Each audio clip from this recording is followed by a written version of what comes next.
You know what that sound is? Oh my God, it's the vice presidential debate between Vice President Mr. Pence and what is she? Well, according to the very beginning of it, they had to make sure that they put her race in the picture immediately. A black woman from an Indian descent. That's her background. I am so glad that we got this figured out. I don't know how to pronounce her name. I've heard it 4 or 5 different ways.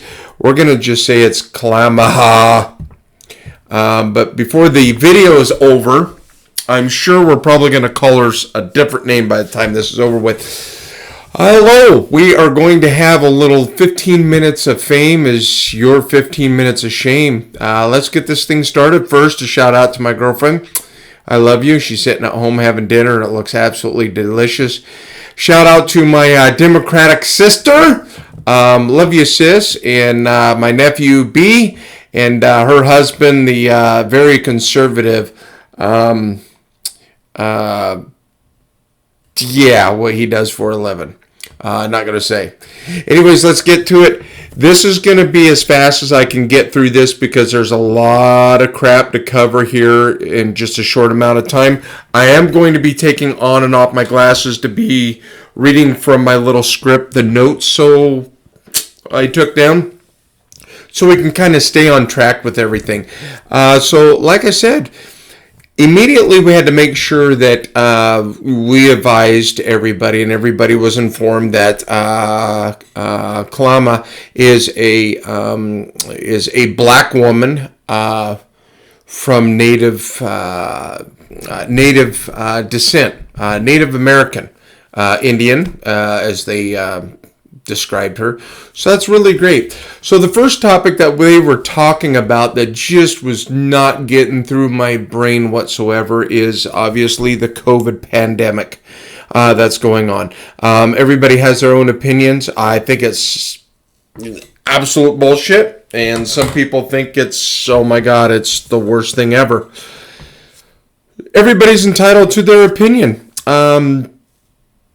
The Kalama said that it is basically an airborne bacteria that's in the air. If that's the case, then how come about 90% of the fucking people I see wear their mask, don't even have their nose covered? Do you know that about 72%, 75% of your inhaling all is through your nose and not your mouth? That's the reason why they always say in through the nose and exhale out the mouth. Let's start getting people accountable for, wearing their fucking masks right. Come on, how difficult is it to wear a mask? If you can't wear a mask correctly, who's to say that you're even savvy on going and fucking voting? It doesn't make any sense whatsoever. She advised, we're gonna put her as she. Excuse me, she. I'm getting all excited and shit. God, I can't stand looking at that woman. Real quick, if it was my choice between Hillary Clinton and this Kalama chick, Hillary Clinton is ugly as fuck, and I would never be in bed with her. But Kalama, on the other hand, negatory, but of course I'm racist because I'd have to kick her out of bed for eating fucking crackers in the bed. So just so we're clear, call me racist, call me what the fuck ever you want. I'd have to kick her out of bed for eating crackers. With that being said, they advise that the COVID is affecting younger people a lot more than what they anticipated. Also, the Native Americans, blacks, and Hispanics are, getting this virus a lot worse than the whites are. Apparently, there's explanations for that. All I can say is that this is the lady that says that the COVID is definitely happening more and more for the younger generations and the younger children and the younger kids. If that's the case, then how come there is a guideline that's saying that, okay, if you're at a certain age, you can still go to school, but everybody above that age, you gotta work. You gotta be homeschooled. Do your work on the internet. Do your work at home or in a confined space or in a bubble because you're worried about this fucking virus. Whatever. If that's the case, then how come we have our younger generation children going to preschool and going to ABC school as well, not wearing a mask, spreading the virus? When they get the virus. She immediately said it, but she's the one that says that we should get our younger generation back at school and get everything going. She also says she wants a vaccine, or she has a vaccine for COVID is going to be free to everyone. That's kind of weird how Democrats always think ahead of the ball game. Let's have everything for free. Nothing's for free. What's going to be the cost of this, and who is it going to cost? Obviously, all those people that are in their scrubs, in their protective equipment, apparently they're not going to want to be told that, oh, by the way, now that you found a vaccine, sorry, we can't pay you for it because it's going to be free to the public. So since it's free, we have no money to be able to pay you for all your hard work and your research for it. I don't know. How can you get the vaccine for free? How can I get a tetanus shot for free? Tetanus shots aren't free. Whether I pay for it on a copay or out of pocket, or whether the insurance is paying for it. There is no such thing as free. But yet they want to make taxes and do away with some of the taxes to help Americans. But yet, let's just throw another thing out there, a bombshell on the virus, and it's going to be free, and not telling everybody exactly how it's going to impact the public and people of the United States of America. So both the parties admitted that 210,000 deaths of this COVID-19, 210,000 deaths of COVID-19 since February 1st to October 9th? Could be getting the dates wrong. Let's take a look at the calendar here as soon as the computers come back up. I'm way off. October 7th. So we've had 210 deaths from COVID. One death is way too much with this COVID-19. Absolutely, it's unfortunate. I'm saddened that we have to lose a single American life. On top of that, 210,000 from February 1st to October 7th. So just let me give you a little tidbit information, because I do not do any research. I just shoot from the fucking hips. So right now, everybody get onto your computer and research a couple of topics that I'm going to talk about real quick. First one is, how many people do you think die in a day from DUI crashes? Let's just think about that. I'm not comparing American life versus a Dewey versus COVID-19, but everything, this pandemic is getting so far out of fucking control. It's just fucking crazy. So a little bit of research. You can even get on your iPhone or your Android, or you can get on your fucking flip phone and you can dial star 611 for the operator's assistance and ask them, hey Siri, or hey Alexa, how many people die a day from DUI crashes? And the statistics are kind of astounding. 30 people a day die in DUI-related crashes. Some of you think that that's not very much.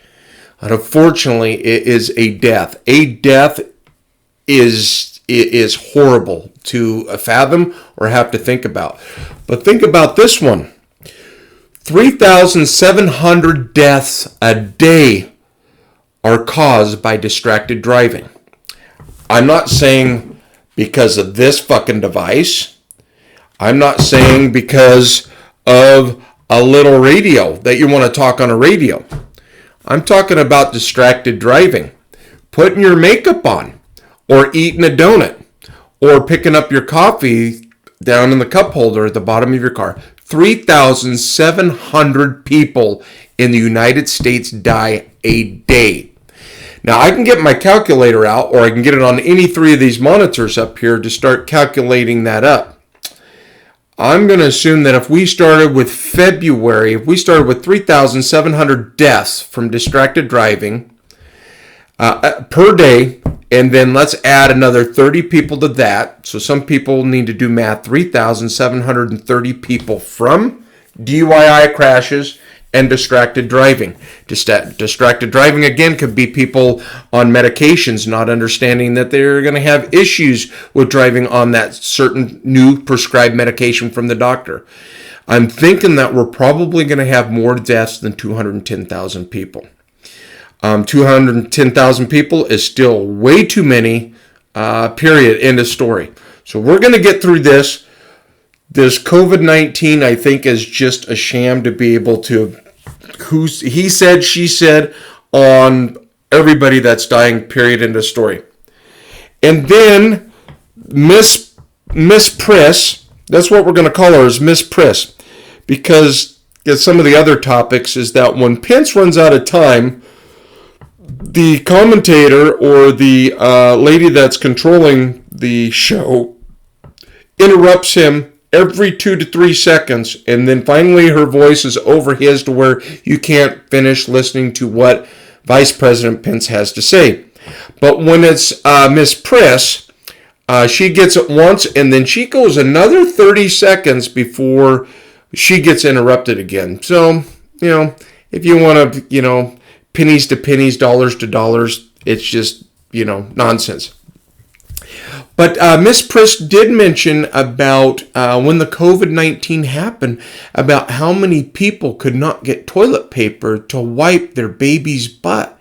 And you could not go to the restroom because there was no toilet paper. Shocking, because all the toilet paper in the backpacks that are starting all the fucking fires in your state, bitch, that you decide that you are pro-choice and think it's the woman's right, it's the woman's body. Well, probably the reason why you say that is because I have no idea who in the world would ever think about wanting to fuck you. So you would not have any idea about abortions or being pregnant. And God, whoever had sex with that woman, Bill Clinton, God, you're disgusting. She's just about as bad as your wife. But toilet paper, she mentioned toilet paper several times.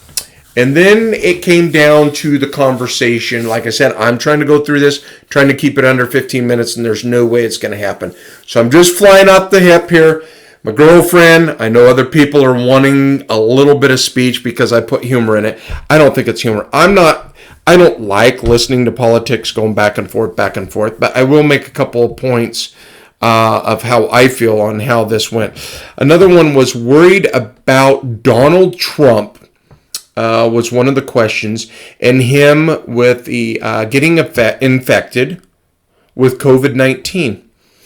And the question went to Miss Priss on, do you think or do you feel that this is going to be a huge step back for President Trump due to him contracting the COVID-19? Well, Donald Trump will be 74 years old this year, and Mr. Frickin' Dickhead, Biden, will be 78 years old. So there's only 4 years difference between them.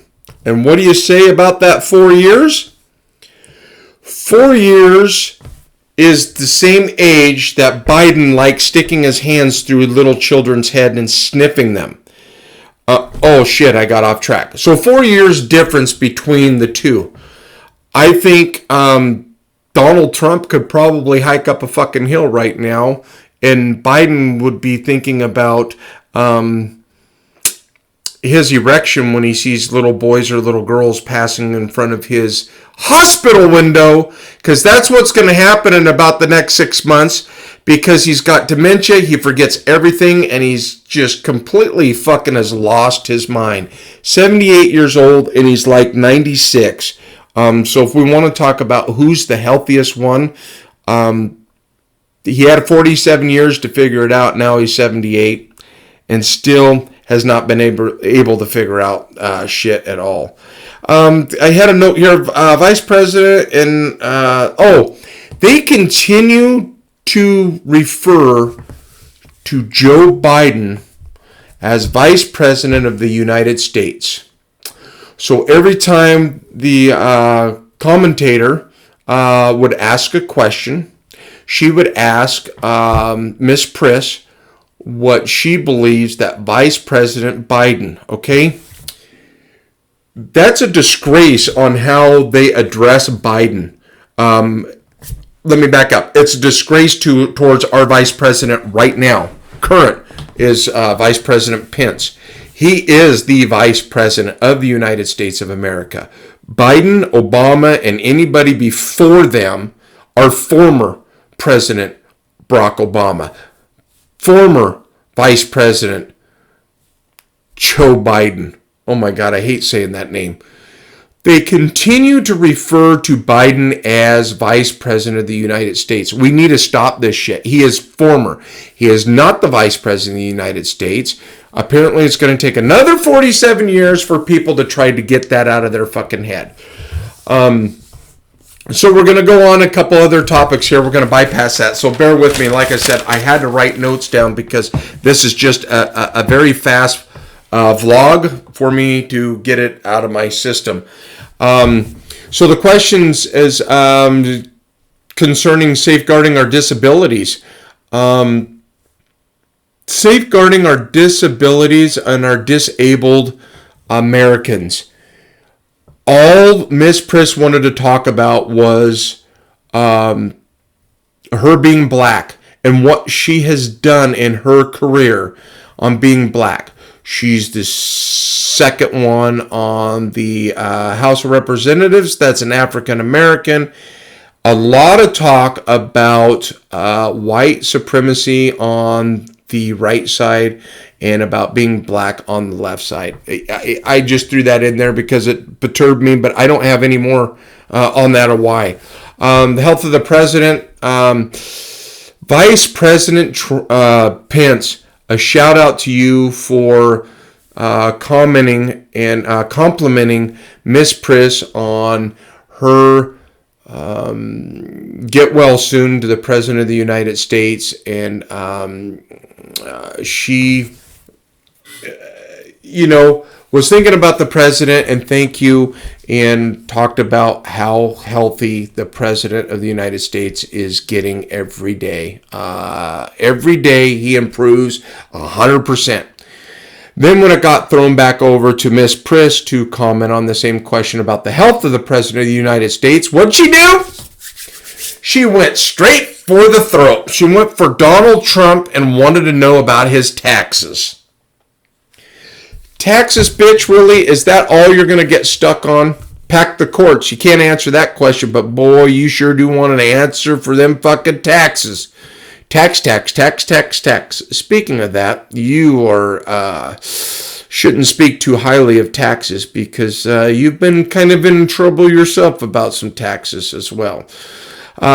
Pence continued to thank and congrats Klama, and then she basically just kicks anything and everything that Pence says to the curb. And it's nice because Pence will automatically try to not interrupt her. And then when she gets interrupted and she's like, excuse me, but I'm speaking here. Like she needs to have it her own way. And by God, she's going to get her own way. Does that kind of sound familiar? Does that sound kind of like how the same temperament and the same attitude that the fucking Black Lives Matter and the Antifa people do?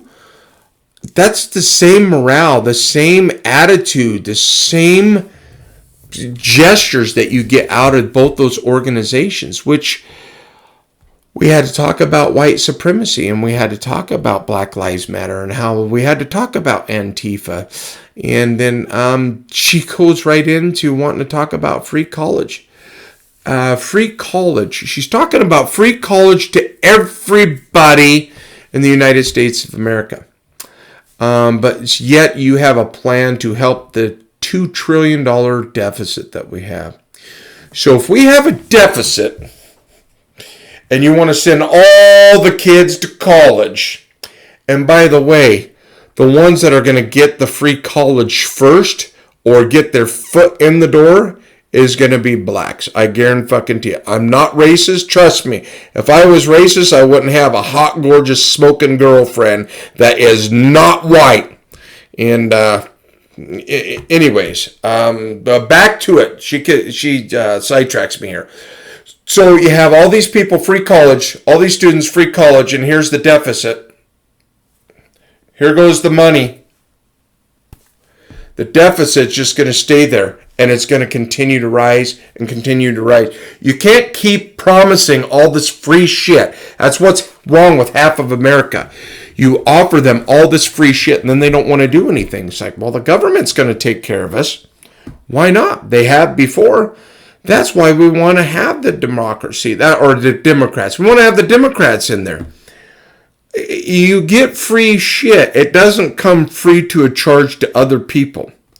One way or another, we are going to pay for it. Either you or I or all of us together. Just like people on food stamps. It doesn't impact them until they get kicked off of food stamps, and then they have to go get a real job, and then they realize, why am I paying so much in taxes? Is to make up for all that shit that you got for free. So when Klamath gets interrupted, she acts like the BLM and Antifa. She demands and she wants to be heard regardless. We're going to take a quick pause. It sounds like one of the TVs was on pause in the background, and it's blaring in the background, and I don't want to interrupt the video, so we'll be right back. Okay, we're back. So anyways, we're going to get back to the subject about whenever Miss Priss got interrupted, she definitely made sure that it was clear that she is speaking, and everybody just needs to stand by. Listen to what the fuck she has. I already mentioned it before. That's just the same mentality and the same attitude that Black Lives Matter and Antifa have.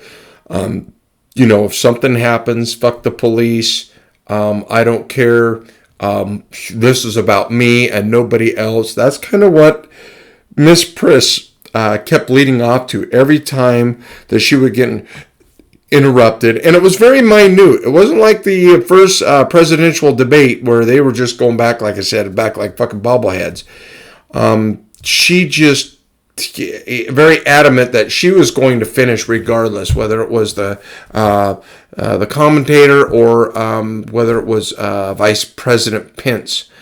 So with that being said, Pence gets talked over after 2 minutes. And the commentator that was hosting this event, absolutely shout out to her. She did very well on making sure things went right. By her rules, that's just the way it was. Her questions, I thought her questions were absolutely wonderful to be asking, even though, unfortunately, on both sides, the questions really didn't get answered. It was just kind of just coming back, and pretty soon, further and further into the debate, we're still talking about the first question that was asked because they never got their whole entire feelers out and what they wanted to express or say about the first question at the very beginning of the debate. But with that being said, she made it very clear, and only towards the end, probably about the last 5 minutes, she would definitely start interrupting Miss Priss more and more and more and more. But therefore, about the first hour into it, when Pence ran over, it was 2 seconds, and she's like, Vice President, your time is up. 2 seconds later, Vice President, your time's up. And when it came to Miss Priss, it was, Senator Harris, your time is up. And then she just free willy another 20, 30 seconds without getting interrupted. And Pence did a real good job on just sitting there and just taking it and not, hey, you went over your time, I should be able to respond. There's a couple of times, but not often. So she should have been shut down, just like our Vice President Pence. He is more important than Miss Harris is, or Mrs. Harris, whatever the fuck she is or who she is. Pence is more important than little Klamath boy, a Klamath girl. God, I'm just stuttering so much. I'm tired. I'm just trying to get through this. Just so some of the thoughts in my brain are going through here.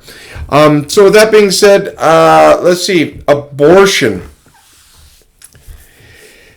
I'm a pro-believer. I'm a conservative. Most conservatives have the same opinion. I am pro-life.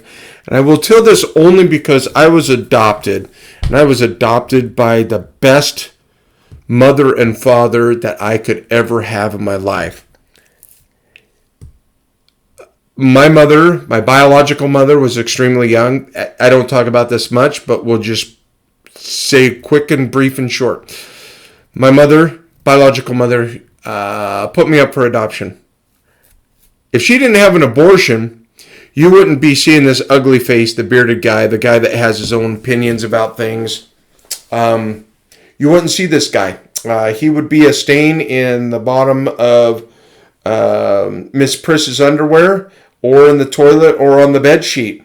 Either or. I'm pro-life.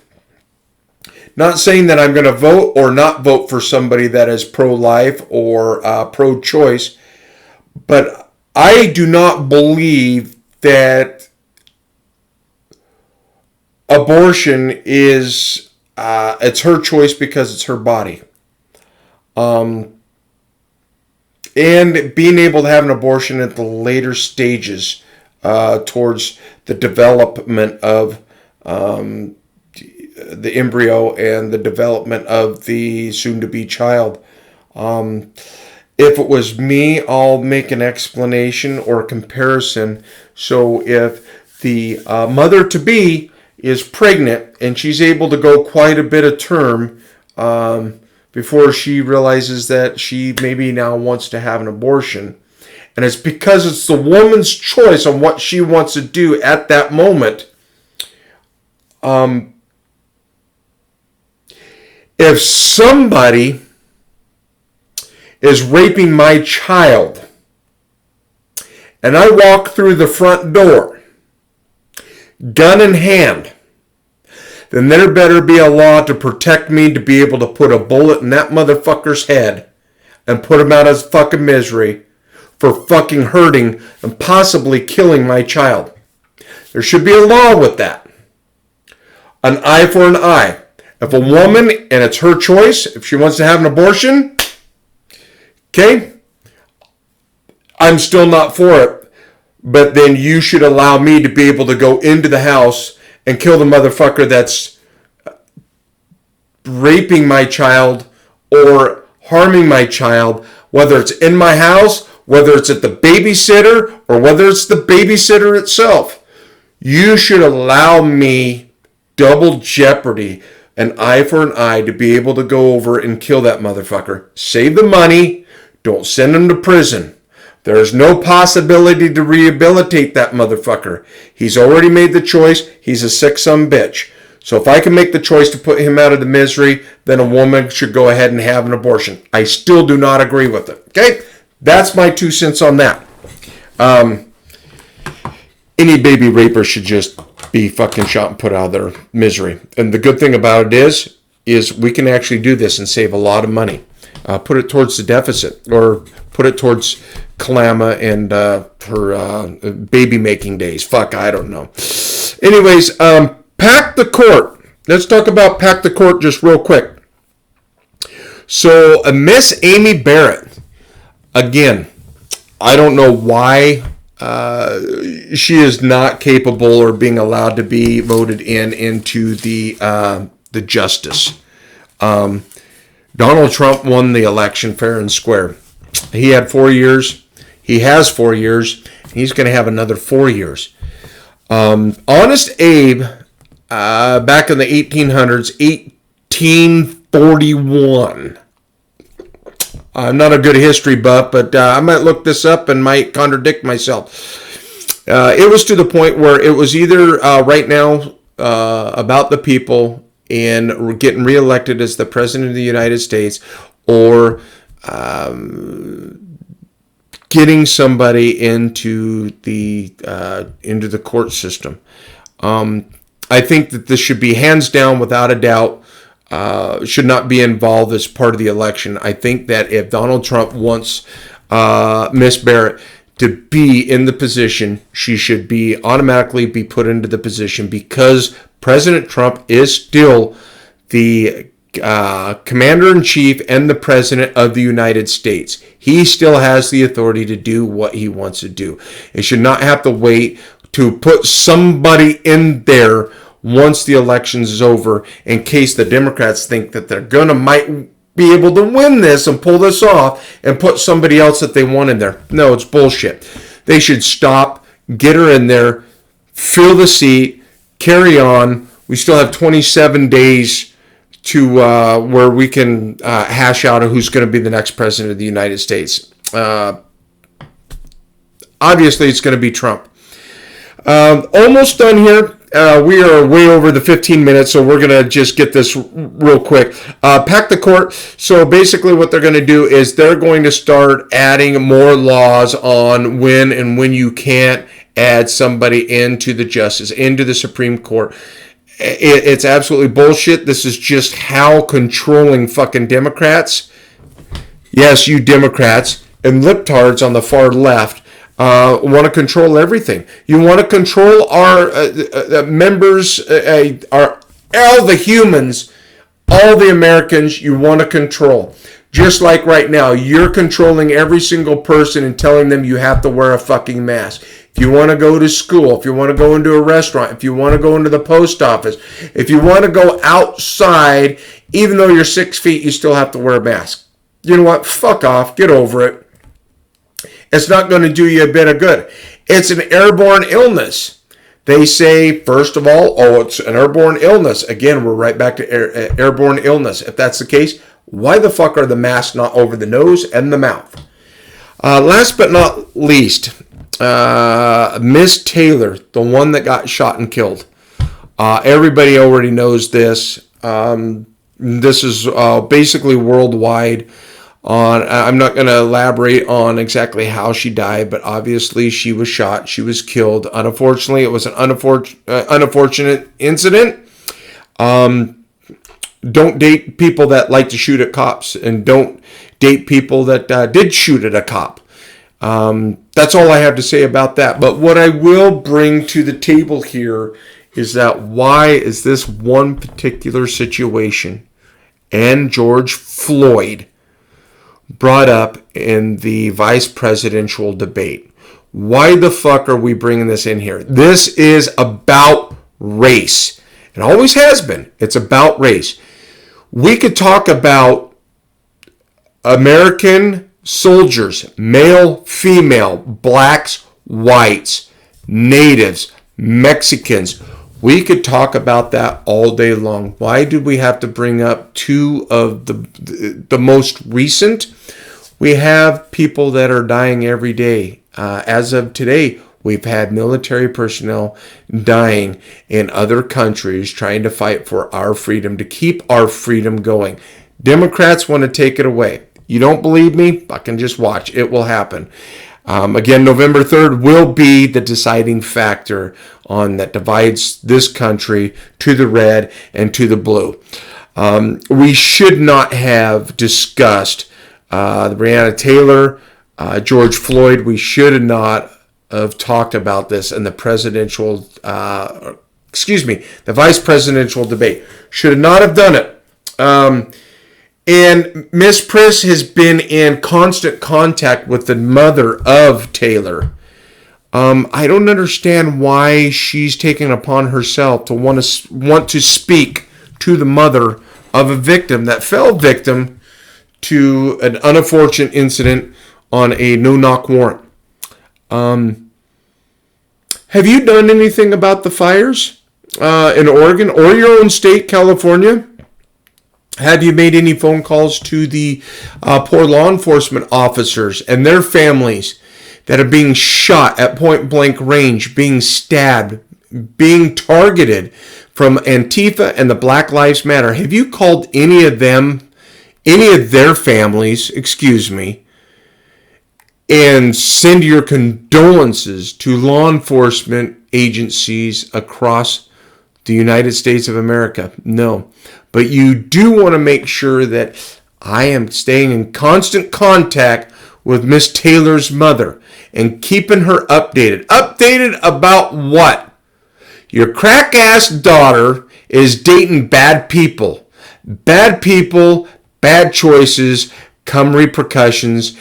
And it's an unfortunate situation, but that should have never been brought up whatsoever. That just goes to show that steers towards the fucking racism and where the fucking lefties want everybody to be thinking. They want to keep bringing this up, so it stamps it in their brain. Why? To keep the unjustice libtards protesting, rioting, and burning buildings down, to keep them fueled, to keep them angry and pissed off, to continue their havoc on all the fucking states across the United States on loitering, protesting, rioting, injustice, killing cops, burning down buildings. It's just absolute bullshit that they even brought that up into the debate, into a conversation period. So with that being said, the only downfall that I saw on Pence is the damn fly on his head. That damn fly, I just wanted to reach up with that electric bug zapper that my girlfriend's son loves to slap the shit out of and keep him on there and letting him smoke. Maybe that's what we should have put Miss Priss on there, just so she see her go up in fucking flames. Unfortunately, Vice President Pence, you had a fly on your head, and that sumbitch just would not move for about 5 minutes. And I just wanted to go up there and smack the living dog shit out of that thing. But I didn't. I kept my composure, and he finally flew away. And as far as we're coming to a close, as far as the very end of the debate on the 8th grader, Brooklyn, a huge shout out to that girl. Long story short, she wanted to know that when she watches the news, she sees nothing but people fighting. People fighting on the left, people fighting on the right, watching the presidential campaign, Donald Trump, the President of the United States, and the runner-up of trying to become the next President of the United States, fighting and bantering back and forth like a bunch of bitches and a bunch of women. That girl, 8th grade, whoever her parents are, should be proud of a girl asking that question. Pence summed it up, and he did a very good job. Basically, at the end of the day, it's about the American people, and everybody needs to just love one another. As far as it comes to the frickin' lefty, she just had to talk about just nonsense and about how Joe, and she did not once congratulate Pence for anything Pence has ever done in this 4 years of being the Vice President of the United States. If anything, it was a bash on anything unless it pertained to her or her good old boy Joey. Anyways, that's all the time I have. I know I spent a lot of time. I'm watching the time. I'm watching my microphone, and this time is probably going to be at least a little too loud. So with that being said, I give a shout out to my girlfriend. I love you, babe. Give a shout out to my Republican sister. She is not a libtard. She is not a Democrat by any means. Give a shout out to my boy Benny, my boy B, and her husband. I hope he's having a good evening and resting for the long shifts that he pulls at his job. Anyways, peace, God bless, and I hope you enjoyed. And go Trump. And 27 more days. Again, get out there, vote. Make your voice heard. Peace, God bless.